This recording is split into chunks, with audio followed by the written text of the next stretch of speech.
Eto nga po pala yung Sanwa Analog Multitester 1X360 TRF. Made in Japan, kaya kilala sa kalidad at tibay, tsaka trusted by engineers. Subok na ng mga professional, kaya may peace of mind tayo na reliable ang gamit mo. Bago tayo mag-measure ng electrical parameters natin sa ating mga component gamit ang ating Sanwa Multitester, ay ibalik muna natin sa 0 o tamang baseline ang needle gamit ang ating calibration knob. Dahil kung hindi naka-0 ang needle sa kaliwa bago tayo magsukat, ay mali ang ating magiging basa sa mga voltage, current at resistance. Dahil kung wala sa tamang baseline, lahat ng susunod na sukat natin ay magiging off o shifted. Yung susunod naman po ay kapag nagme-measure tayo ng resistance gamit ang ating Sanwa Analog Multitester, kailangan muna natin i-calibrate yung meter. Una ay iset natin yung selector sa ohms.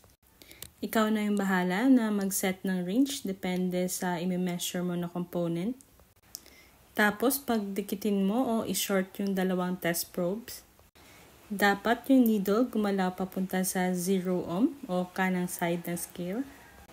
Kung hindi siya eksakto sa 0, iikot mo yung 0 ohm adjust knob para itama, while yung dalawang probe mo ay shorted pa din.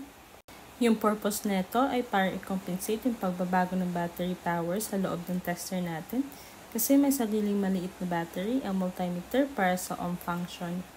Kung hindi mo nagagawa mag-calibrate sa bawat range, mali lagi ang reading mo sa resistance kasi hindi mo matatama yung reference 0.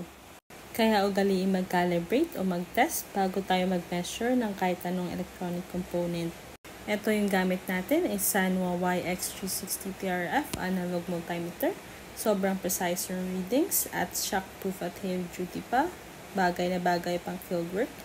Tsaka trusted by engineers worldwide. Made in Japan pa.